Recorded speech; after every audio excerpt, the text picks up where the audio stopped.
Welcome everybody. This is my 40-foot shipping container home. It's 40 by 8 basically. I'm going to take you on a quick tour. This is next to my regular house here in Leander, Texas. And it's a 40-foot shipping container. The big difference with this one versus most containers is that there are doors on both ends. So I've got access to the inside of the container on this side as well as the other side. And you can see we outfitted it with some pretty large windows, sliding glass windows. We've got covered patio here, which is waterproof, and then we've got a second story patio as well.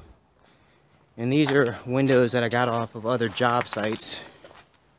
And you can see on the inside that we've got the spray-in open cell insulation, and then on both sides of this I've got storage built for the container home. And there's also doors on each end so that you can get outside.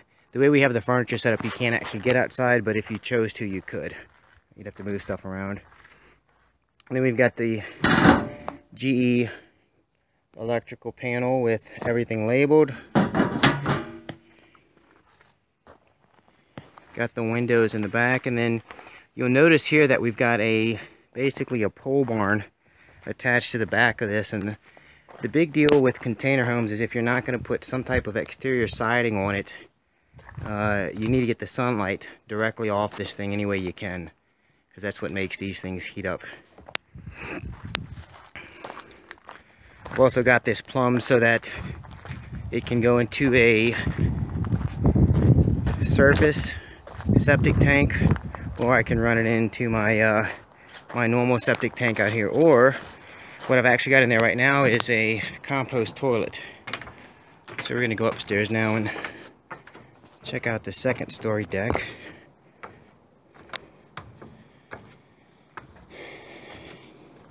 And one thing people tell me is, why don't you have any railings on this? And I'm like, well, you know, if there are any kids up here that fall off, which I have to take care of those at that point. But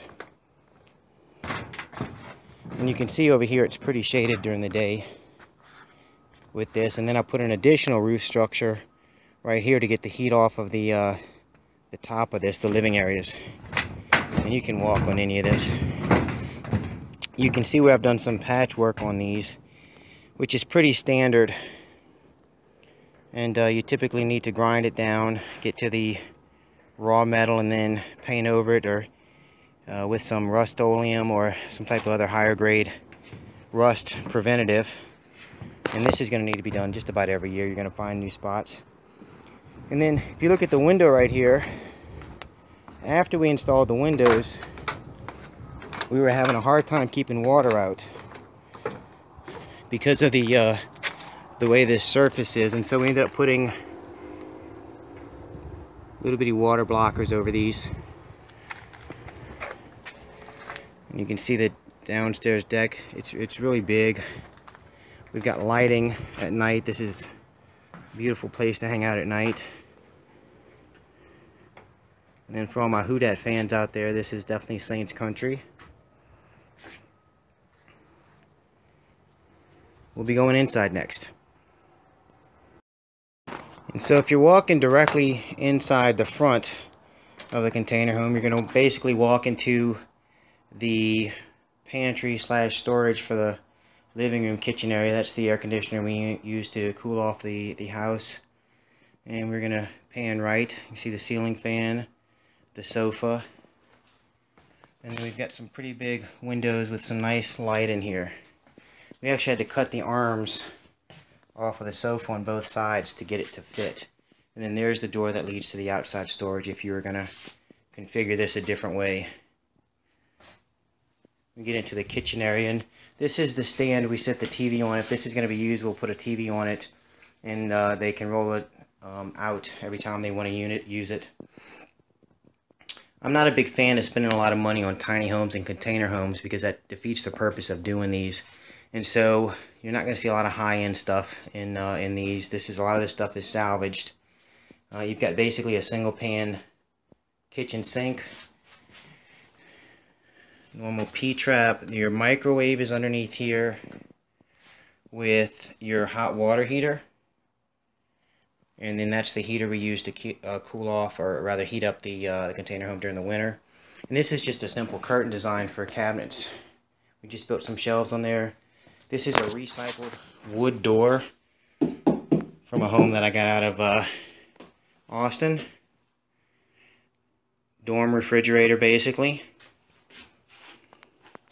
Laminate, wood laminate flooring. Some Home Depot paint. Then we get into the bathroom area. In the bathroom we did a little differently. We put some corrugated metal around the bottom. Did a custom shower pan. And did some porcelain tile that I had left over from other jobs. And of course the curtain rod. This is the compost toilet that I was telling you about. I just need to vent it outside, and then I did a little insulation. I need to clean that up. But we used basically exterior siding and cedar to finish this out, and we left a kind of a troweled rough ceiling. And then we've got a nice medicine cabinet to store some stuff in. And these compost toilets are roughly $1,000. You need to vent them, a little 12-volt vent. And the number 1 goes in the front, and then when you do number 2, you twist this little handle, and it composted in the bottom. It needs to be changed out periodically.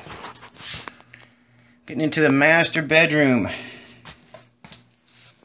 We've got a queen size bed in here with a ceiling fan that's giving it all it's got. Again, we've got basically the same cabinets that's in the front. I got this out of a house that I was flipping. I got 2 of these actually, so I made use of them.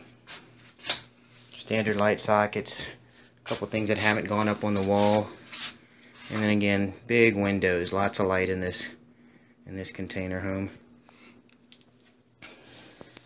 And again, these all take standard doors. This is a smaller door, which I should have put in a 36. That's what I prefer to use on these, just to get furniture in and out. And that is it. Standard electrical wiring, PEX plumbing, and gray water vents outside, further away from the house. And the black water is taken care of right now via the compost toilet. And then you can just head back out to your patio and hang out.